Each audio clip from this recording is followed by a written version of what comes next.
because I will not have a clue on how to fix that for you. But that's why we've got Sloan here. But what I'm going to talk about today is basically here on the screen, and I'm going to run through a bunch of slides on the screen, is a cartilage restoration, cartilage repair, however you want to describe it. And it's just a technique that has been developed over many years now in regards to using your own cartilage cells to help regrow or fix cartilage defects. And we'll go through some specifics with that. Again, I'm with Tennessee Orthopaedic Clinic and specialize in sports medicine, knee reconstruction, which is and a lot of joint restoration. And what we're trying to do when you use that term is fixing your knee problem without a knee replacement. We can always get down that path, but we try to avoid some of that. So let's kind of run through. And again, happy to answer any questions when we get to the end. So when we're talking about here is what we call your particular cartilage, which is the covering of your joints. It's in all of our joints, and we're going to run through of what actually that is, why it's important, and then in this specific instance, a technique on how we can fix some of those problems. So this is a picture, and I'm going to use my mouse here to kind of point to this. This is a picture of what the inside of your knee joint looks like. And all our joints have this: shoulders, hips, elbows. And so the cartilage we're talking about is the covering of the bone.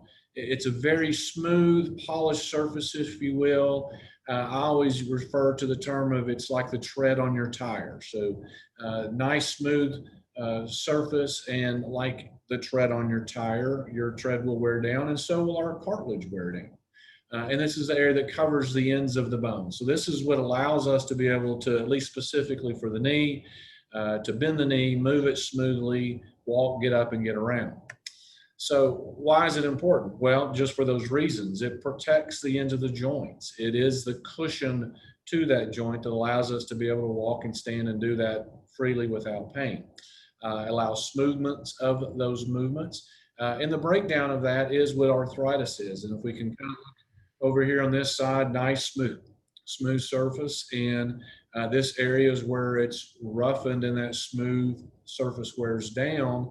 And that's where we get into trouble. And that's what arthritis is. And also you can have these specific areas where the cartilage is worn down from injuries or other specific events, which kind of goes about what we're going to discuss today. Now, the one issue too is our cartilage or coverings of the surface do not regrow on their own. It has very poor healing potential, and there's a gazillion reasons as to why that is, but the fact is it just does not have good blood flow, is not able to regrow itself in normal circumstances. So once that cartilage is gone, it's gone. Our tread, we can't put tread back on our tire. So how do we fix it? And specifically what we're going to talk about today is what we call Maci, M-A-C-I. That stands for matrix autologous chondrocyte implantation. And of course, I'm not going to say that often, so we'll just call it Maci. And that's just the way we're going to describe that. And so what this is, it's a technique where we take your cells, we harvest your cells from your joint. We can send those to a lab. The cells grow in the lab, and then we come back and put those cells back in your knee to cover these defects. Some simple ways of looking at this as well is like you have a bare spot in your yard. And so, or on a golf course, you have a nice smooth golf course, and if it's some really bad golfer like myself who doesn't even hit the ball and just takes out a big divot, you've got this bare spot. So we're going to cover that bare spot. And this is the technique we're going to look at. And these are the steps that are involved that we'll kind of go through that in here in a little bit more detail. So here's a picture of inside, specifically the knee, of what one of these defects look like. So if you can look here at the outer surfaces, this nice, white, smooth surface, this is normal joint surface. In this area in the middle, this is an abnormal area. And so this is just like a divot in your yard, but this is obviously on our joint.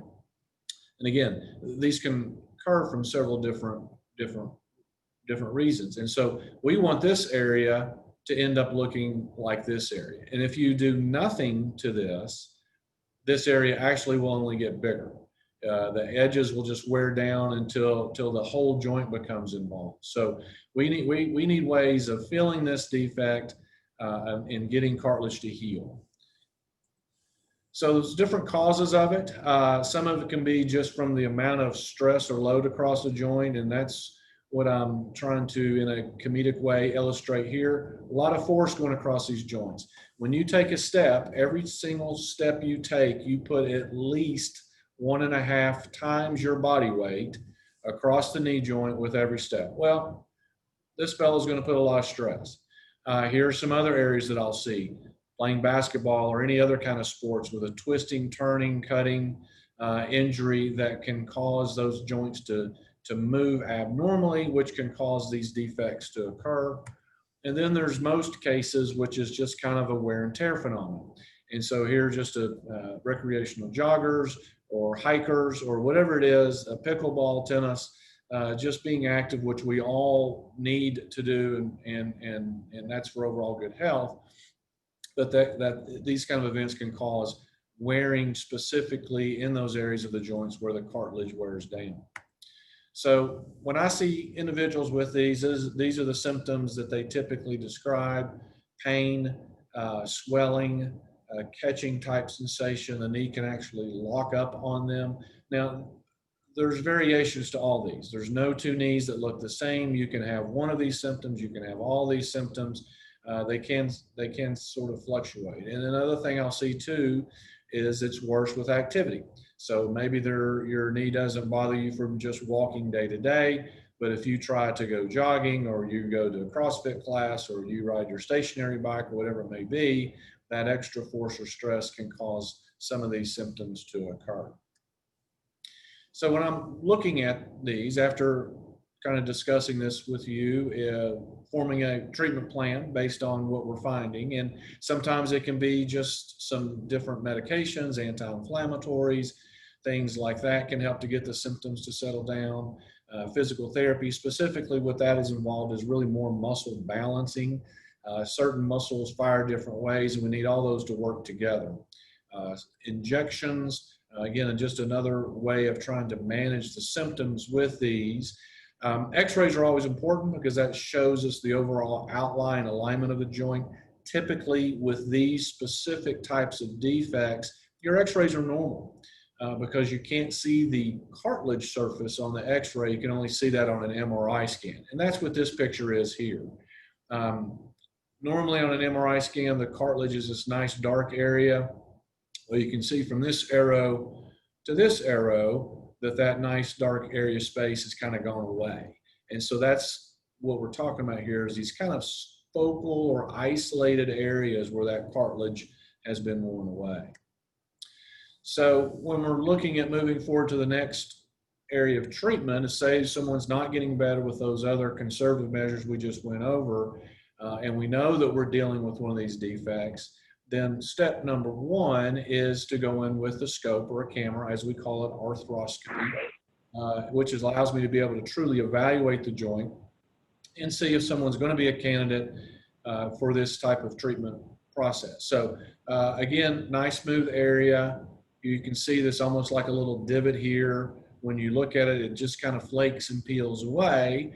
So if I'm looking at this individual, this is a defect we can fix. This is an area that we can take your cartilage and cover this area with your cartilage cells, and then they'll grow to look like the rest of the joint.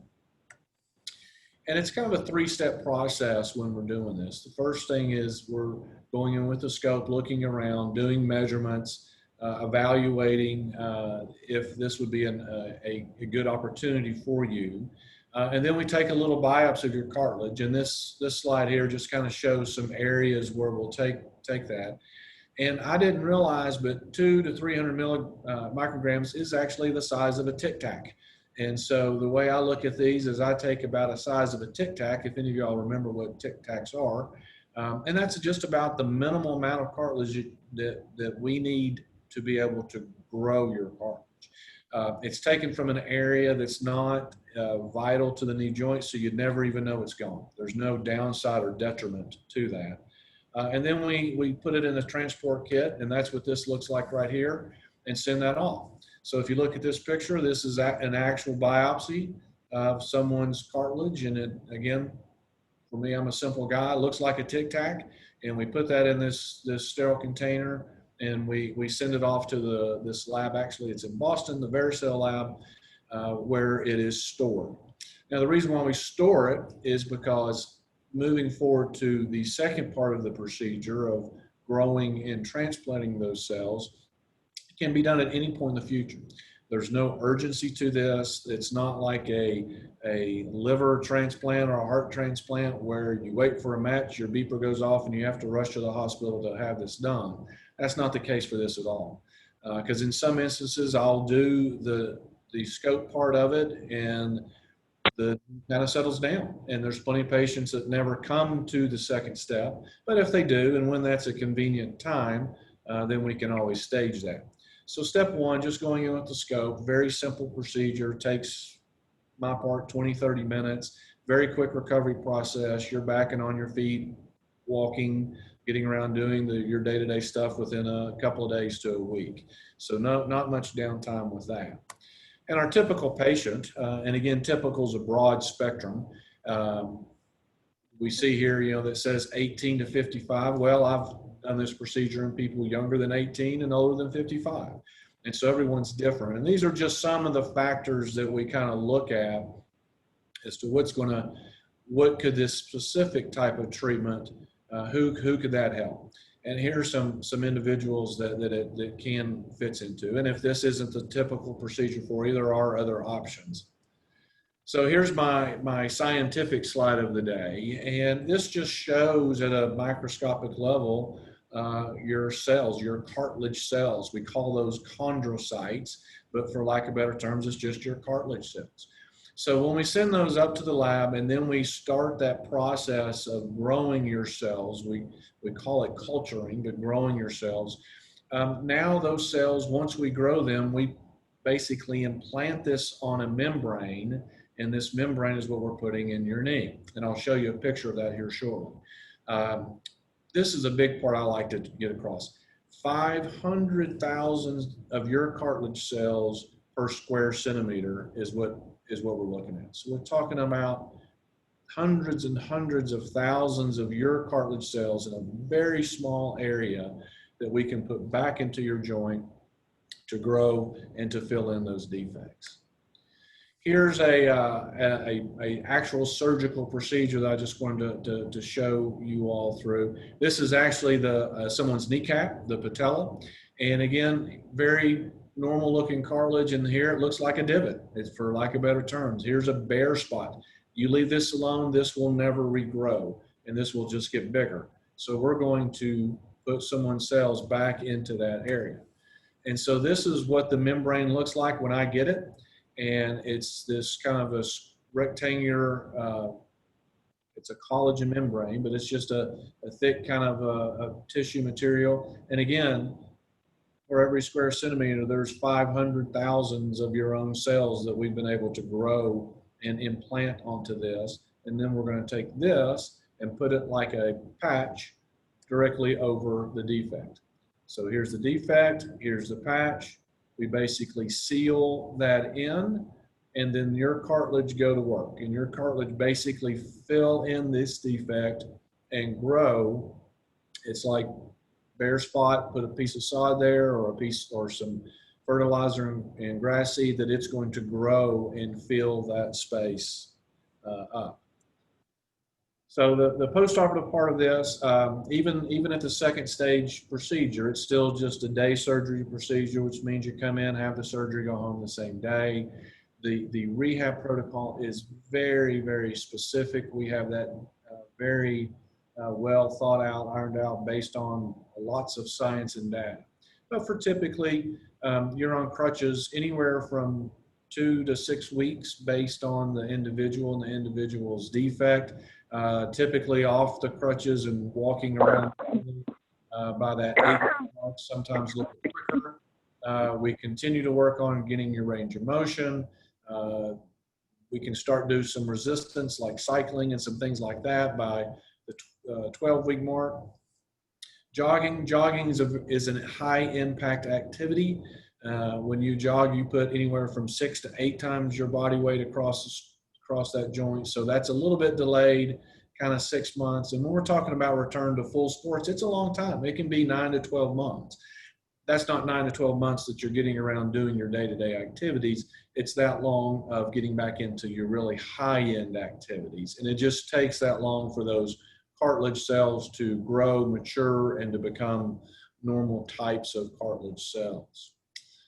So our goals, goal number one, I tell everyone, is to hopefully relieve your pain.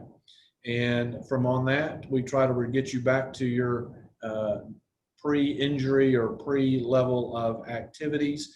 And then the third goal of these is to hopefully prevent the progression of the wearing that can occur if that defect is not taken care of. And so, just showing some pictures of some tennis players. We want to get you, more looking like this, hopefully not having to wear knee bands and elbow braces like this guy's doing, but this, if I was a tennis player, that's what I would look like. So, and we look at the results of these, there's lots of data. This has been in the U.S. for over 20 years. This technique has been done in Europe for over 30 years. So yes, they are way ahead of us in regards to these. This procedure has evolved. It's kind of the third generation of procedures now. We're just fine tuning and making the technique and the procedure better and better. If you look at all the outcome studies, and there are lots of these now, is the biggest thing that we're seeing is it has predictably shown improvement in individuals' pain and their function, meaning getting back to activities. It has predictably improved an individual's activities of daily living, getting people back to their pre-injury sports level. And when it was first designed, and this is really what's shown the true aspects of it, is that this has been shown to improve individuals who have had other previous types of procedures, not this one, that have not worked. So this initially came out as what we call a salvage procedure. So people who've had treatments like microfractures or allograft procedures or other scope procedures that had not improved and gotten better, we started using this technique in those individuals and made them better. So if you can take something that's failed other things and now this is working, it just shows you the validity of how well this technique has been able to work. And then the last one here is hopefully prevents or even delays the progression of arthritis. We can't control arthritis. We're all genetically predetermined as to what's going to happen to our joints. But when these defects do occur, if not treated, will progress and get worse. And so if we can halt that progression or fix that specific area, then there's been some promising results that maybe we can just at least slow down that arthritic process. So kind of at the end, this procedure is obviously not for everyone. There are other procedures that may fit someone's individual needs better. This is just one that again has really just shown progress over the last 20 plus years of helping fix these types of abnormalities. It is a two-step process, the harvest part and then the transplant part. There's a lengthy rehab, and with any procedure that's going to be the case, and I always just try to educate everyone up front. That's what we're looking at. But the real kicker here is that the studies and the data is there. This has been researched for a long time now, and it's really been shown to show some improvements at all levels. So with that being said, I'll let Sloan open this up to any questions, and I'll try my best here to get to them to answer them. Thank you, Dr. Casey. So I just saw one come through actually from Daniel Warfield. Do you see that one, Dr. Casey, in the chat box? Yes. Okay, Daniel, let me read your questions here. I'm going to read them out loud just so everybody can hear in case somebody called in. Yeah, happy to. It says, Dr. Warfield's from Select Physical Therapy and says seen patients with these defects, differentiate and how to differentiate those from meniscal pathology? That's a great question. What I'll see with the meniscus is that those symptoms and pain are very point specific, very localized to that area of the meniscus. What I'll see with these types of defects is this may be something that's been going on a little bit longer. The symptoms have been more swelling, a little bit more vague. We may have some grabbing type sensations or catching type sensations, but more on the joint surface and not specifically where the meniscus is. And definitely activity related. The more active someone is, the more these symptoms seem to occur. So hopefully that's a little bit helpful here. Here's another question. Would this be a good solution for severe chondromalacia? Well, chondromalacia is basically just a thinning or wearing down of the articular cartilage. That's what I'm showing here with these type slides with the defect. The issue is this is a good solution if your chondromalacia, or if that wearing of the cartilage is in an isolated area.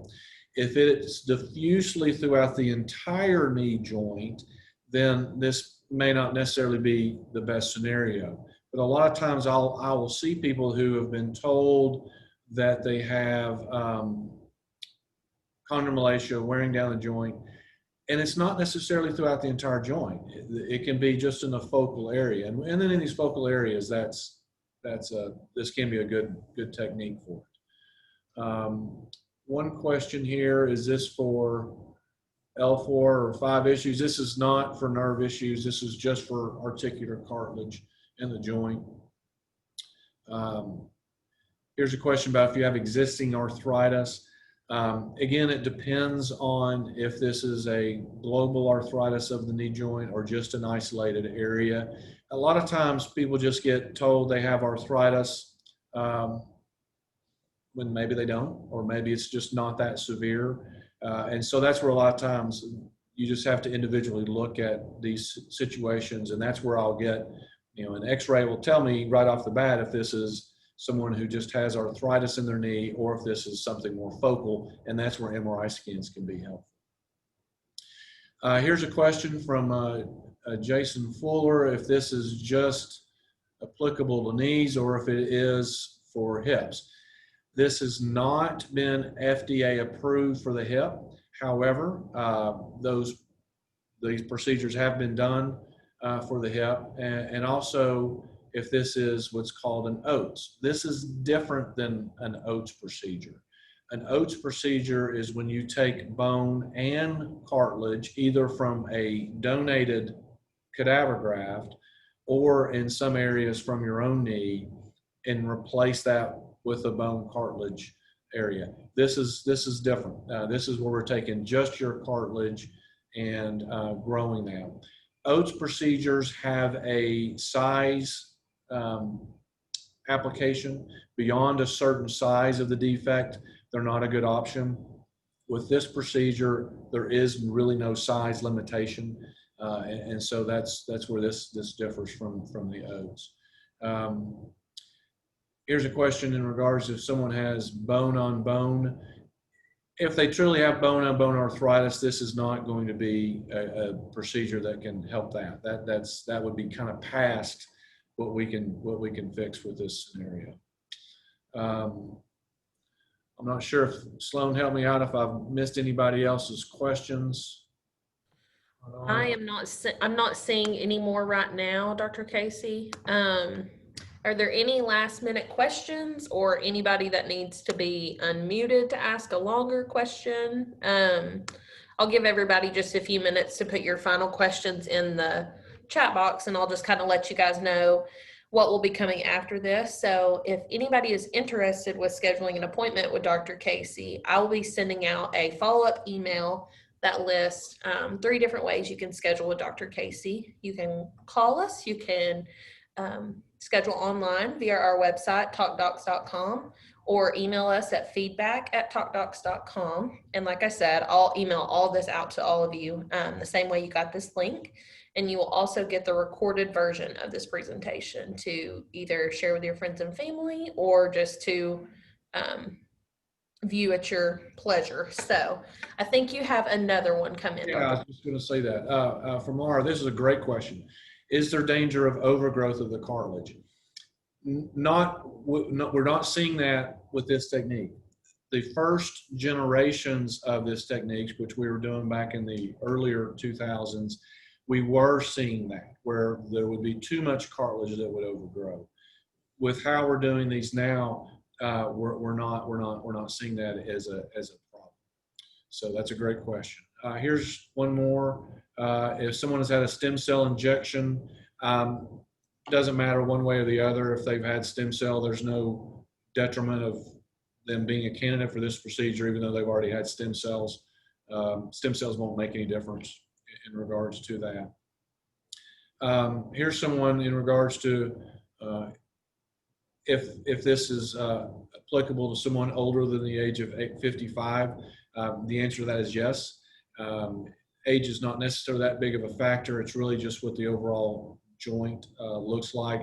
I put that in that slide as typical. That's just because of what the company puts as the ideal scenario. But again, there are individuals over the age of 55 who had this procedure very successfully. Alrighty, I think that is all of our questions. If you have any additional questions after this, you can email me at feedback@talkdocs.com or the RSVP email, and I will get those over to Dr. Casey and get you a response back. So thank you so much, everyone, for joining us today. And like I said, feel free to email me any questions. Thank you, everyone. Thank you very much.